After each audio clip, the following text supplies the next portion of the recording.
Goeiedag, hartlike welkom weer by ons gemeente se weeklikse oordenking. Vrede en vreugde vir jou op hierdie wonderlike dag wat die Here vir ons geskaap het. Hierdie rusdag, hierdie Sabbatsdag. Ja, hopelik so net voordat ons dalk vlak 1 van die nasionale inperking na toe gaan beweeg. Ons hoop dat ons staatspresident gaan vir ons goeie nuus aankondig wat dit betref. Maar goed, ek hoop het was vir jou 'n mooi en 'n geseënde week ook gewees. Ons is dankbaar vir die lekker somers weer en dit voel amper vir my asof ons heeltemal die lente seisoen geskiep het as 'n mens so kyk na die temperature wat ons tans beleef. Dit het sommer gegaan van baie koud na ewe skielik baie warm, maar ons is dankbaar vir die warmer weer wat ons tans kan beleef. Ek wil net vir jou noem dat ons is so stadig aan seker besig om te beweeg na ons bazaar van hierdie jaar. Nou, ons het in die vorige video het ek dit ook genoem. Ons het besluit om hierdie jaar se bazaar die Kiberkermis te doop. En die Kiberkermis gaan die hele maand van Oktober lank duur. Ons skop hom eintlik volgende naweek Saterdag die 19de September af met lekker skattejag, 'n fotoskattejag in ons oevernuis op ons Facebookblad. Is daar inligting, waardevolle inligting vir jou beskikbaar. Dit sal ook hopelik na jou toe gestuur word deur ons kerkraad. Via WhatsApp sal jy al die belangrike inligting ontvang rondom ons Kiberkermis en hoe jy te werk moet gaan om by te dra of om iets te koop of iets te bestel. En dan ook hoe kan jy inskryf vir ons hierdie opwindende fotoskattejag wat lê in wag volgende Saterdag. As heerlike pryse om te wen vir die fotoskattejag. So kry die inligting, skryf in, kry die Kiberkermis se inligting en raak deel. Ons sien baie uit na dit wat vir ons voorlê in die res van September, maar ook dan vir Oktober maand. Ek wil vandag wat vandag se boodskap betref, wil ek voortgaan met die gedagte van vergifnis. Ons het in die week, het ek met julle gedeel die krag van vergifnis en hoekom dit belangrik is, dat 'n persoon spesifiek gelowig is, by 'n punt kan en moet uitkom dat ons moet kan vergewe. En dit het sekere gesondheidsvoordele, hou dit vir 'n mens in. Dit maak jou vry om nie te kan vergewe nie, bind 'n mens, dit anker jou op 'n negatiewe manier, dit is soos kettinge wat jou vasboei, maar om te kan vergewe en iemand te kan vryspreek, daarin lê daar vryheid, daarin lê daar vir jou werklike vrede en vreugde ook, want so 'n persoon se uitkyk op die lewe word verander, so 'n persoon se gemoed voel sommer lig, en 'n mens kan blydskap in hierdie lewe ervaar. Nou vandag gaan ons bietjie verder met hierdie gedagte van vergifnis, die krag van vergifnis, en ons gaan kyk na 'n teks daar uit die eerste boek in die Nuwe Testament, naamlik Matteus. En die teks is, en ek wil jou uitnooi om hierdie video weer eens te pause en sommer te gaan lees wat daar staan, en dit is in Matteus hoofstuk 18, ek vra om verskoning, vers 21 tot 35. So ek gaan jou nou uitnooi om hierdie video te pause, en dan die teks te lees, en dan gaan ek vir ons voort met die verduideliking van die teks, en dan ook 'n kort toepassing van hierdie teks se inhoud, wat ek hopelik kan uitbring by die krag van vergifnis.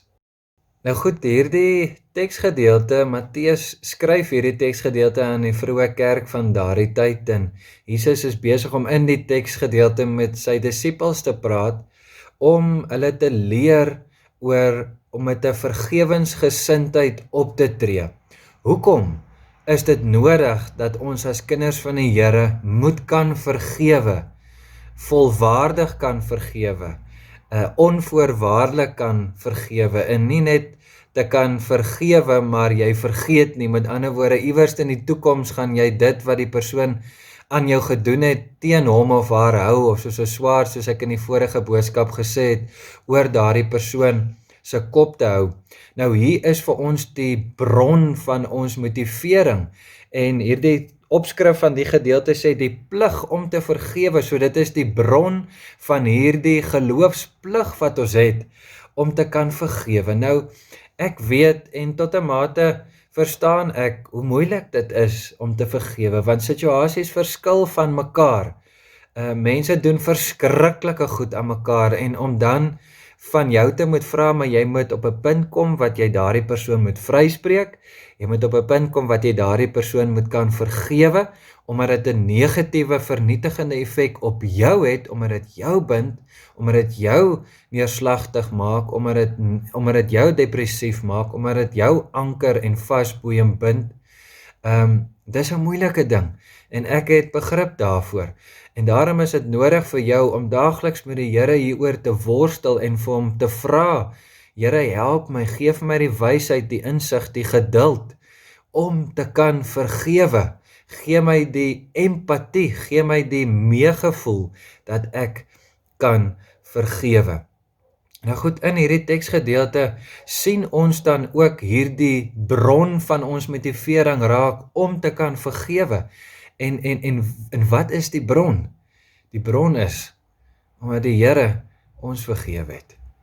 En wanneer 'n mens na die teksgedeelte kyk, kan ek en jy, elkeen van ons wat kinders van die Here is, kan onsself in die skoene van hierdie amptenaar plaas, wat die koning miljoene rand geskuld het. 'n Onberekenbare bedrag, onbetaalbaar. Daar is nie 'n manier nie, no ways vir ons om daardie skuld af te betaal.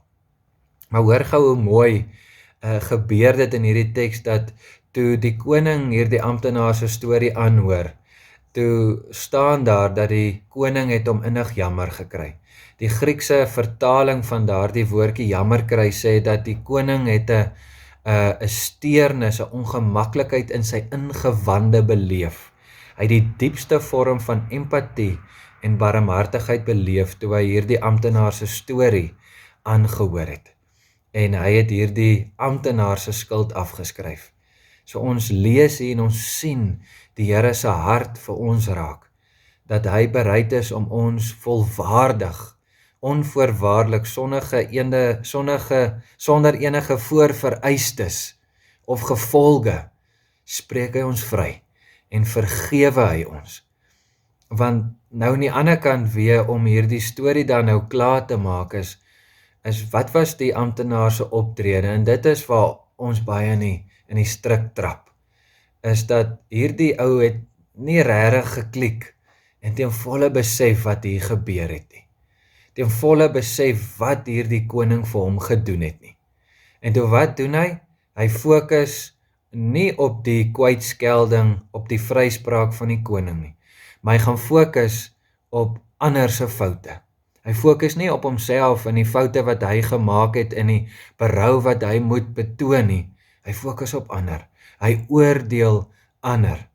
En op die einde van die dag is dat hy swaarder gestraf is toe die nuus die koning bereik het as van sy optrede teenoor die ander persoon wat hom weer geld geskuld het. En Jesus sluit hierdie gedeelte af om te sê, maar julle moet mooi verstaan, dit is hoe God die Vader werk. Dit is die Here se hart. Ja, die Here is genadig en hy wil ons vergewe, maar hy wil nie hê dat ons sy vergifnis teenoor ons en sy vryspraak vir ons, dit moet miskyk van so 'n aard dat ons dan nou presies dit doen, die teenoorgestelde doen van dit wat hy vir ons gedoen het nie. Dat ons nie moet miskyk dit wat hy vir ons gedoen het en dan amper ondankbaar wees en voortgaan en ander oordeel en maak asof ons in 'n posisie, in 'n tipe van 'n magsposisie is om ander te oordeel, omdat hulle ons dan nou weer op 'n manier te nagekom het nie. Dat ons sal sê, maar ons is bereid om 70 keer maal 7 te vergewe. 'n Onbegrensde vergifnis, 'n onbegrensde liefde wat ons teenoor ons medemens, medegelowiges uitspreek en uitleef. Want hoekom? Die Here het dit dan vir ons gedoen. hoekom is ons dan nou nie bereid om dieselfde teenoor ons medemens te doen nie? So, dit is moeilik. Dit is 'n uitdaging. Dit is 'n stryd. En dit is iets waarmee 'n mens daagliks worstel om te kan vergewe. Maar weet ook dat as jy as gelowige moeite maak daarmee om dankbaar te wees vir die Here se vryspraak en sy vergifnis teenoor jou, wat eintlik maar vir die Here 'n onberekenbare bedrag skuld vanweë ons verganklike bestaan en ons sondige aard. As 'n mens dit besef en 'n mens gaan dink bietjie daaroor na, dan raak jy op 'n punt wat jy skuld erken. Jy wil voor die Here neerval op jou knie en jy wil jou sondes voor hom bely en jy wil graag berou toon in alle opregtheid en eerlikheid. En dan gaan daar so ietsie in jou hart aan die brand gaan. En jy sal besef dat dit is die behoefte, eintlik die vreugde, die wil om te kan vergewe. Want daarin lê daar vir jou werklike vryheid. Daarin lê 'n hemelse vreugde. So mag jy die pad met die Here stap, mag die Here jou lei om dit te doen, praat met hom, worstel met hom, stoei met hom, spook met hom, want weet, die Here weet wat vergifnis beteken, en hy wil graag sy kinders help om daardie tipe vergifnis deur hulle optrede aan ander te gaan illustreer op hierdie aarde waar ons leef. 'n Mooi en 'n geseënde week verder vir jou. Totsiens.